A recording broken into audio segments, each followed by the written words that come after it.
அண்ணனா நான் பார்த்தது இல்லைங்க. ரொம்ப ப்ரீ பிளான்டாக கட்சி அமைச்சவர் வந்து விஜய் சார் தான். ஏன்னா பர்சனலாகவும் அவர் தெரியும் நம்மளுக்கு. பட் எந்த விஷயம் பண்ணாலும் அதை ரொம்ப பொறுமையாக எடுத்து ஒரு 10-12 வருஷமாக அதுக்கான ப்ரீ பிளான் போட்டு சர்வே எடுத்து இன்னைக்கு கொடிய அவர் கொண்டு வந்த விஷயம் வரைக்கும் ரொம்ப பொறுமையாக ஹேண்டில் பண்ணியிருக்காரு. அந்த விஷயம் அவர்கிட்ட ரொம்ப பிடிச்சிருக்கு. அதுக்கு முன்னாடி ஒரு பஞ்சாயத்து எலெக்ஷனாக இருக்கட்டும், எவ்வளோ விஷயங்கள் ஒரு ஸ்டெப் பை ஓவர் நைட்டில் 6 மாதத்துக்கு முன்னாடி ஆரம்பித்து இன்றைக்கி அவர் வரல. அவர் ஒரு 10 இயர்ஸாக பிளாட்ஃபார்ம் பண்ணி தான் வந்திருக்காரு. அவருக்கு என்ன பண்ணுறோம் ஏது பண்ணுறோங்கிறது கிளியராக தெரியும். ஏன்னா இன்றைக்கி 250 கோடி 300 கோடி ரூபா சம்பளம் வாங்குகிற ஒரு ஆர்டிஸ்ட்டு வர்றாருங்கிற போது இப்போ என்னைய மாதிரி ஆளுங்கள்லாம் இப்போ நான் சொன்னேன்ல, இப்போ அரசியலில் இதெல்லாம் ரொம்ப சஃபர் ஆகும். பண்ண முடியாது. ஐயோ சினிமா போயிடுச்சு, அவங்க கூப்பிடல, அவங்க வந்து அந்த கட்சிக்காரங்க வந்து படம் எடுக்கிறாங்க, நம்மளை கூப்பிட மாட்டாங்க, அவங்க அதை சார்ந்தவங்க நம்மளை கூப்பிட மாட்டாங்க அப்படிங்கிற டிஸ்டர்பன்ஸ் எல்லாம் நம்மளுக்கு இருக்கும். பட் அந்த மாதிரி ஒரு இப்போ எப்படி ஒரு கமல் சார் ஆரம்பித்து அந்த பேலன்ஸ் பண்ணாரோ, விஜய் சார் அதுக்கு மேலே ஒரு படி ஜாஸ்தியாக தான் இருக்கும். ஃப்ராங்க் எல்லாத்துமே தெரியும், உங்களுக்கு எல்லாத்துக்கும் தெரிஞ்ச விஷயம்தான்.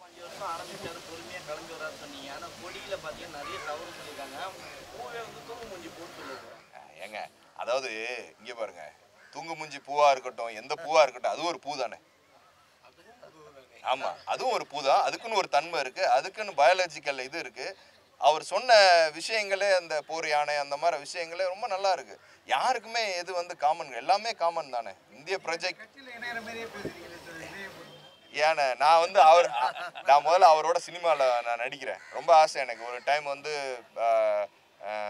பைரவான்னு நினைக்கிறேன், அதில் நான் பண்ண வேண்டியது படம்.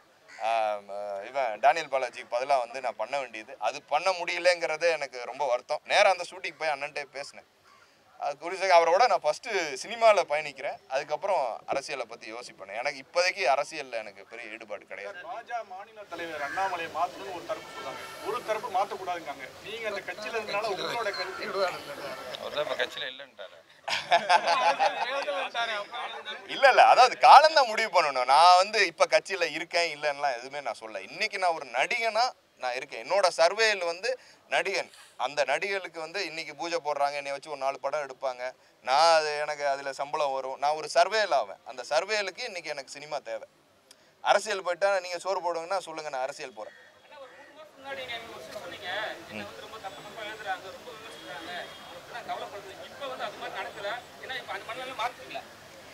ஏன் நான் வந்து தேவையில்லாத விஷயத்தில் வந்து தலையிட வேணாம், தேவையில்லாத விஷயங்களை கமெண்ட் பண்ண வேணாம், அதை மாதிரி ஒரு சார்ந்த விஷயங்கள் படம் நடிக்க வேணாம் அப்படிங்கிறதெல்லாம் நான் முடிவு பண்ணியிருக்கேன். அதனால் இனிமேல் நான் நடிக்கக்கூடிய படங்கள் வந்து ரொம்ப காமனான படங்களாக இருக்கும். அது யாரை சார்ந்து இருக்காது, காமனாக இருக்கும். உங்களுக்கே புரிஞ்சுருக்கு நான் சொல்கிற விஷயம். அதனால் காமனாக இருக்கும். அதனால் என்னை இப்போ எனக்கு ஒரு விஷயம் அஃபெக்ட் ஆகுதுன்னா அது என்னை மட்டும் அஃபெக்ட் பண்ணுச்சுன்னா அதை பற்றி எனக்கு கவலை இல்லை. அது என்னோட மனைவி, என்னோட குழந்தைகள், எனக்கு எல்லாம் இப்போ தான் சின்ன குழந்தைகள் எல்லாமே, ஓகேங்களா? அப்போது அவங்க வரைக்கும் அஃபெக்ட் ஆகும்போது வந்து அதோட பெயின் வந்து சரி நான் தைரியமாக நின்றுவேன். எல்லாம் ஃபேமிலியெலாம் சேர்ந்து அதை அஃபெக்ட் பண்ணும்போது அடுத்த கட்டம் அப்படிங்கிற போது அது கொஞ்சம் சர்வேலுக்கு ரொம்ப இடிக்கும். அதனால் இன்றைக்கி ரொம்ப யோசித்து நான் ஒரு நடிகனாக எந்த அளவுக்கு அப்படிங்கிறது மொத்த ப்ரெஸ்ஸுக்குமே தெரியும். என்னோட நடிப்பு திறமை என்னன்னு அவங்களுக்கு தெரியும். நான் நல்ல நடிகனா இல்லையா அப்படிங்கிறது வந்து ப்ரெஸ்ஸுக்கு நல்லா தெரியும். ஏன்னா அவங்களே சில விஷயங்கள் சில படங்கள் என்னோட கேரக்டரை பாராட்டியிருக்காங்க, இது பண்ணுறேன். ஸோ அதை நான் வந்து ஒரு ப்ளஸ்ஸாக வச்சு இன்றைக்கி காலகட்டத்துக்கு ஏற்ற மாதிரி கதைகளை தேர்ந்தெடுத்து நல்ல படங்கள் பண்ணணுங்கிற முடிவில் இருக்கேன்.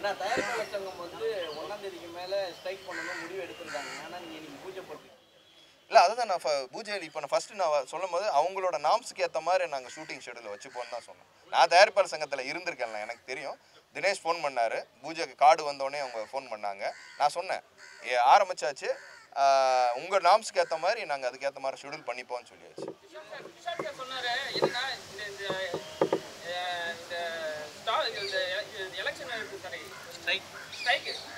தேவையே கிடையாது, படம் எடுத்துடுறாங்க, அதை வந்து அவங்களால ரிலீஸ் பண்ண முடியும். அந்த ஆர்டர்னால வந்து இந்த மாதிரி ஸ்ட்ரைக்கை வந்து எல்லாம் பேசி விட்டாக்குறாங்க, இது தேவையே கிடையாது சொல்லிட்டு காலையில் சொல்லியிருக்காரு. அது உங்களோட கருத்து? அவர் நடிகர் சங்கத்தில்னு சொல்லியிருப்பாரு. நான் ப்ரொடியூசர் கவுன்சிலில் இருந்திருக்கேன். ஸோ சில விஷயங்கள் வந்து அஃபெக்ட் ஆகிறதுனால தான் இவங்களும் அந்த ஸ்ட்ரைக் பண்ணுறாங்க. ஏன்னா நாங்கள் பார்த்துருக்கோம்ல எவ்வளோ, நான் வந்து ஆல்மோஸ்ட் நான் ஈசி மெம்பராக இருந்திருக்கேன், துணைத் தலைவராக இருந்திருக்கேன். பர்சனலாக எனக்கு தெரியும் அஃபெக்ட் ஆகிறனால தான் ஸ்ட்ரைக் பண்ணுறாங்க. சில விஷயங்கள் ஒத்து போகாமல் இருந்திருக்கும். கியூப் பிரச்சனை இருக்குது, இன்றைக்கி இருக்குது, ஆர்டிஸ்ட் விஷயங்கள் இருக்குது. ஏன்னா பல ஆசையும் ரெட் கார்டு போட்டிருக்காங்க. இந்த மாதிரி விஷயம்லாம் ஒத்துழைக்காத போது அவங்க வந்து இந்த மாதிரி ஒரு முடிவை எடுத்து இதுக்கு ஒரு கண்ட்ரோல் கொண்டு வர்றாங்க. அதாவது வரிசையாக படமாக எடுத்து, இப்போ நீங்கள் சொன்னீங்களே சின்ன படம் எடுக்கக்கூடாதுன்னு யாரும் சொல்லலை, பெரிய படம் எடுக்கக்கூடாதுன்னு யாரும் சொல்லலை. ஓகேங்களா? இன்றைக்கி சின்ன படம் வந்து மஞ்சுமல் பாய்ஸு ஒரு 150 கோடி பிஸ்னஸ் ஆகிருக்கு. சின்ன படங்களும் ஜெயிச்சிருக்கு, ஒரு நல்ல வசூல் ரீதியை கொண்டு வந்திருக்கு. ஸோ இதை வந்து சின்ன படமோ வேற்றுமை இல்லாமல் எல்லா படமும் எல்லாரும் எடுக்கணும். அதுக்கு ஏதாவது ப்ராப்ளம் இருந்திருக்கும், அதுக்காக தான் அவங்க வந்து கண்ட்ரோல் பண்ணியிருப்பாங்க. It's kind of a control. படம் எடுக்கக்கூடாதுன்னு விஷயம் கிடையாது, இது ஒரு கண்ட்ரோல். இப்போ இதுவே பார்த்தீங்கன்னா ஒரு பட்ஜெட்ரி படம் தான். ஓகேங்களா? ஒரு சின்ன படத்தோட ஒரு கொஞ்சம் ஜாஸ்தி. ஓகேங்களா? அப்போ இந்த படத்துக்கு ஒரு ஃப்ரீடம் இருக்குது, இந்த படத்துக்கு ஒரு பிஸ்னஸ் இருக்கும், இந்த படத்துக்கு ஓடிடி, சேட்டலைட்டு, டிஜிட்டல் இதுக்குன்னு இருக்கும். இப்போ ஆஸ் எ ஆர்டிஸ்ட்டாக எனக்கு எவ்வளோ பிஸ்னஸாக அதுக்கேற்ற மாதிரி தான் அவங்க ப்ரொடக்ஷன் காஸ்ட் போடுவாங்க. 4 நடிகர்ல வச்சு இந்த ஸ்ட்ரைக்கை ஸ்டார்ட் பண்ண தனுஷ், சிம்பு, யோகி பாபு, கமலஹாசன் உட்பட இவங்க 4 பேர் தான் தமிழ் சினிமாவை இவங்களுக்காக ஸ்ட்ரைக் பண்ணுறாங்க. ஏன் அவங்க 4 பேர் இல்லை இதுக்காக ஸ்ட்ரைக் பண்ணணும் அவன் யார் சொன்னா உங்களுக்கு? அவங்க சொன்னதே தனுஷ் தான் சொன்னாங்க. இல்லைங்க, அது வந்து அதான் சொல்கிறேன்ல, சில இது இன்னைக்கு நடந்த விஷயம் கிடையாதுல்ல. பல வருடங்களாக அவங்களுக்குள்ள ஒரு விஷயம் நடந்துட்டு இருக்கு. சில விஷயங்கள் கிளாரிட்டிக்காக பண்ணியிருப்பாங்க.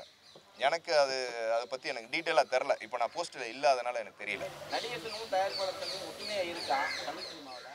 இப்போதைக்கு மிஸ் அண்டர்ஸ்டாண்டிங் இருக்கும். சினிமாக்காரவங்களை பற்றி உங்களுக்கு தெரியாதானே? இன்னைக்கு இப்படி பேசுவோம், ஈவினிங் ஆனால் இதில் வந்து யாருமே வந்து எதிரியோ நிரந்தர நண்பர்லாம் கிடையாது. எல்லாருமே வந்து உங்களுக்கு சினிமாக்காரன்னு என்னோட நீங்கள் ஜாஸ்தியாக பார்க்குறீங்க டெய்லி. ஓகேங்களா? எப்படி வேணாலும் ஹேண்டில் பண்ணிட்டு போவோம். காலை ஈவினிங் ஆனால் கையை கொடுத்துட்டு போயிடுவோம். இதில் யாருமே அப்படி கிடையாது. கோட் படம் வந்து 5ஆம் தேதி ரிலீஸ் ஆக போகுது. ஒரு கட்சி ஆரம்பித்து மாநாடு அறிவிக்க போகிறாங்க. ஒருவேளை கோட் படம் ரிலீஸ் ஆச்சுன்னா திமுகவுடைய டைட் கொடுப்பாங்களா அப்படின்னு நீங்கள் எதிர்பார்க்குறீங்களா? ஏன்னா தலைவா படத்துக்கு அதிமுக வந்து பேனர் அவங்க ஏன் கொடுக்க போகிறாங்க? எனக்கு தெரிஞ்சு உதயண்ணா அந்த மாதிரி கேரக்டர் கிடையாது. அவர் ஒரு நல்ல டைப்பு, எல்லாத்துக்குமே ஹெல்ப் பண்ணக்கூடிய ஒரு டெண்டன்சியில் இருக்கிற ஒரு உதய் சார். ஸோ அந்த மாதிரி பிரச்சனைகள்லாம் வராதுன்னு நினைக்கிறேன். நான் அப்பயே சொன்னேன்ல, அப்பயே எனக்கு அதுக்கு சம்மந்தம் இல்லை. திருப்பி அதை பற்றி சொல்லி யாரோட மன உளைச்சலும் ஏற்பட வேணாம். நான் ஒரு நடிகன், அதை மட்டும் கேள்வி கேளுங்க. ஆனால் ஆரம்பிச்சிட்டிங்க. காமா அப்படிங்கிறத வந்து நீங்கள் எப்படி வேணாலும் எடுத்துக்கலான்னு என்ன தானே கேட்டேன்.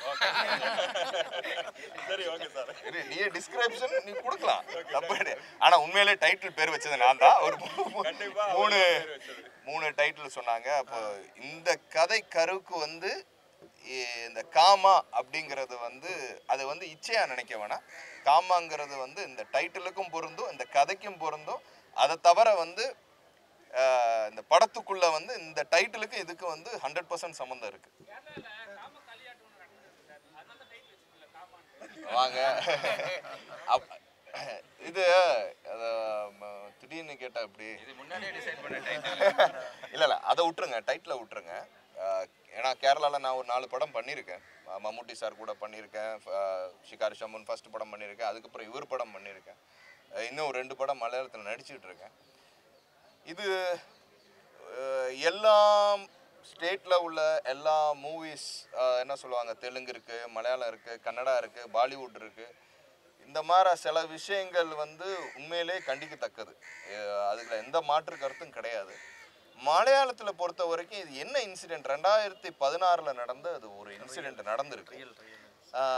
இதில் வந்து பல ஆர்டிஸ்டுகள் வந்து அதில் சேர்க்கப்பட்டிருக்காங்க. இதுவும் அது கண்டினியூவாக போயிட்டுருக்கு. நம்ம தமிழில் நீங்கள் பார்த்தீங்கன்னா ரீசன்ட் ஒரு 2 இயர்ஸ் 3 இயர்ஸ் முன்னாடி இந்த மாதிரி இஷ்யூ வச்சு அதுக்கு ஒரு கமிட்டி வச்சு விஷால் தலைமையில் வச்சு ஒரு கமிட்டி வேறு வச்சு நாங்கள் அதை பண்ணோம். நான் அங்கே இருந்தப்போ ப்ரொடியூசர் கவுன்சில்லையும் அதுக்கு உண்டான ப்ரொடெக்ஷன் வந்து தமிழில் அது இருக்குது. ஏன்னா இவங்க வந்து இவங்களோட பாதுகாப்புங்கிறது ரொம்ப முக்கியம். சில இது அட்ஜஸ்ட்மெண்ட்டு சொல்கிறாங்க, சில விஷயங்கள் சினிமா இண்டஸ்ட்ரியில் சொல்கிறாங்க, அவங்களும் ஒத்துழைச்சி பல விஷயங்கள் இருக்கும். திடீர்னு அவங்களே குறை சொல்கிற விஷயங்கள் இருக்குது. அது முழுக்க வந்து தவறான விஷயம். இதில் வந்து ஃபர்ஸ்ட் ஆஃப் ஆல் நம்ம வந்து ஹீரோயின்ஸுக்கும் சரி, கோ ஆர்டிஸ்ட்டுக்கும் சரி, ஜூனியர் ஆர்டிஸ்ட்டுக்கும் சரி, எந்த பெண்ணாக இருந்தாலும் நம்ம பாதுகாப்பு கொடுக்க வேண்டியது அவசியம். கேரளாவில் வந்து இப்போ ரீசெண்டாக வந்து ஏன்னா மோகன்லால் சார் வரைக்கும் அதை ராஜினாமா பண்ணியிருக்காங்க. அதனால இப்போ ஃபர்தர் அதுக்கு ஒரு ஸ்பெஷல் கமிட்டி அமைச்சு இனிமே அந்த மாதிரி தவறுகள் எதுவுமே வராத அளவுக்கும் முதல்ல நடந்த தவறுகளுக்கும் அதுக்கு என்ன தண்டனையோ அதுக்கேற்ற விஷயங்கள் நடந்துட்டு இருக்கு. காலையில விஷால் சார் வந்து செருப்பால் அடிக்கணும்னு சொல்லியிருக்காரு. இந்த மாதிரி இஷ்யூ வந்ததுக்கு தமிழ்ல கேட்டதுக்கு செருப்பால் அடிக்கணும் அப்படின்னு சொல்லியிருக்காரு. கரெக்டாக தானே இங்க நிறைய பெண்கள் புகார் கொடுத்துருக்காங்க. அதுக்கு என்ன பண்ண போறாங்க? அந்த கமிட்டி செயல்பட்டுதா இல்லை 100% கமிட்டி செயல்பட்டுட்டு தான் இருக்கு. ஏன்னா விசாகர் கால் ஒரு பிரச்சனை சொன்னாங்க. அவர் என்ன சொன்னாங்கன்னா இன்னும் உப்மா கம்பெனிக்கு போய் ஏமாந்துடாதீங்கன்னாங்க. அதுக்கு முன்னாடி வந்து 4 வருஷத்துக்கு முன்னாடி 4 கோடி சின்ன படம் பட்ஜெட் பண்ணாதீங்கன்னாங்க. ஸோ இது ரெண்டுத்தையும் மேட்ச் பண்ணி பார்த்தா சின்ன படமே பண்ண வேணாம்னு சொன்ன மாதிரி ஒரு வார்த்தை.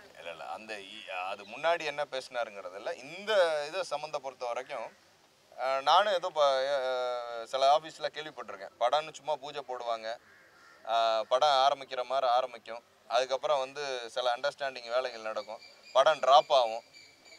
அது வந்து ஃபினான்ஷியல் பிரச்சனையிலே இருக்கலாம், சில பேர் வந்து சில விஷயங்களுக்காகவும் இருக்கலாம். இந்த மாதிரி இதெல்லாம் வந்து என்கரேஜ் பண்ணாதீங்க அப்படிங்கிறதான் விஷால் சொல்லியிருக்காப்புல. அதோட நீங்கள் அதை சேர்க்காதீங்க.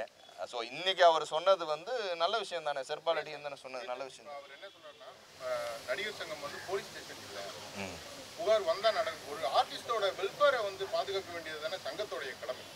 கண்டிப்பாக உங்களோட கருத்து இல்லை கண்டிப்பாக அது ப்ரொடியூசர் கவுன்சிலாக இருக்கட்டும், நடிகர் சங்கமாக இருக்கட்டும், அவங்க அதாவது வந்து பெண் நடிகர்கள் மட்டும் இல்லை, ஆண் நடிகர்களுக்கும் பாதுகாப்பு அவசியம். சில நேரங்கள் வந்து பொய்யான புகார் கொடுத்து அது அவங்களுக்கு உண்டான அவங்களுக்கு ஒரு அவ்வளோ கஷ்டப்பட்டு ஒரு இமேஜை வந்து கிரியேட் பண்ணி வச்சுருப்பாங்க. இன்றைக்கி மலையாள இண்டஸ்ட்ரியில் இருக்கிறவங்களும் பெரிய இமேஜை கிரியேட் பண்ணி இருந்திருப்பாங்க. இப்போ பாருங்கள், அன்ஃபார்ச்சுனேட்டாக அது இந்த மாதிரி அதில் வந்து சில பேர் தவறு பண்ணியிருக்கலாம், தவறு பண்ணாமே இருக்கலாம்ல, நம்ம எதுவுமே சொல்ல முடியாது. அதனால் கமிட்டி தான் அதை முடிவு பண்ணணும். அதே இது வந்து தமிழ்லே வந்து ஆல்ரெடி நீங்கள் ஆரம்பித்தது இந்த மாதிரி எவ்வளோ விஷயங்கள் நம்மளுக்கு போச்சு. அதை வந்து இன்னைக்கு சூழ்நிலையில் வந்து அது குறைக்கப்பட்டிருக்கு. எங்கண்ணே நான் 4 ஷூட்டிங் எனக்கு போயிட்டு இருக்கு. ஹிந்தி வெப் சீரிஸ் பண்ணுறேன், ஓகேங்களா, மலையாளத்தில் 2 படம் பண்ணுறேன். இல்லை நான் முன்னாடியே வந்து அட்டன் பண்ணிட்டேன்.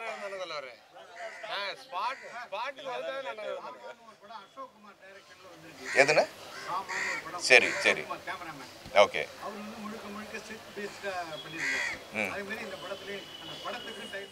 இல்லை இது வந்து அந்த மாதிரி இருக்காது, அந்த மாதிரி படமும் கிடையாது. இது சில விஷயங்கள் வந்து சொசைட்டிக்கு எது தேவையோ அது இந்த படத்தில் இருக்கும். நான் இல்லையே, நீங்கள் இருக்கீங்களா? நீங்கள் அரசியலில் ஈடுபட்டுக்கிறீங்க, அதை வச்சு தான் பெரிய கட்சியெல்லாம் ஐயோ அப்படிலாம் கிடையாது. அதாவது நான் அரசியலில் ரொம்ப விருப்பப்பட்டு தான் வந்தேன். கமல் சார்கிட்ட ஃபஸ்ட்டு வந்து சேர்ந்ததே வந்து கமல் சார்கிட்ட தான். அப்போ உங்களுக்கு தெரியும், ஆரம்பித்து பெரிய ஒரு எல்லாமே பண்ணோம் கமல் சார்கிட்டேருந்து. அதுக்கப்புறம் நான் வந்து சில மோடிஜியோட ஈடுபாடுகள் அவரோட ரொம்ப இஷ்டப்பட்டு தான் நான் வந்து பிஜேபி போனேன். பட் என்னன்னா, எனக்கு அரசியலில் இருக்கிறனால பர்சனல் லைஃப் ரொம்ப பாதிக்கப்படுது, சினிமா லைஃப் ரொம்ப பாதிக்கப்படுது. ஏன்னா அதை பேலன்ஸ் பண்ணி நான் பண்ணுறதா இருந்துச்சுன்னா, நான் காமனாக வந்து சினிமாவில் இல்லாத ஆளாக இருந்தேன்னா பேலன்ஸ் பண்ணி அரசியலை பேலன்ஸ் பண்ணி சார்ந்து போவேன். பட் இப்போ உள்ள சூழ்நிலையில் எனக்கு முழுக்க நான் சினிமாவை வந்து நம்பி இருக்கேன். எனக்கு வாழ்வாதாரம் வந்து சினிமா தான், சோறு போடுறது சினிமா தான். அதுவே எஃபெக்ட் ஆயிடுச்சுன்னா, இப்போ இவர் கேட்டார், இவர் என்ன ரொம்ப நாளாக காணோம் அப்படின்னு. ரொம்ப நாளாக வெளியே வரல, ஆனால் சினிமா எனக்கு சோறு போட்டுட்டு தான் இருக்குது. நான் படம் நடித்த படங்கள் 3 படம் ரிலீஸ் ஆகிருக்கு, உங்களுக்கே தெரியும்.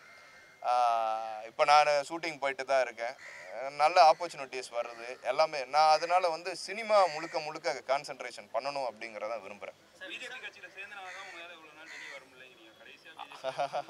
அப்படிலாம் இல்லை, பிஜேபி கட்சிங்கிறது எல்லா கட்சி அப்படி பார்த்தா எவ்வளோ கட்சிகள் இருக்குது, நல்ல கட்சி தான்.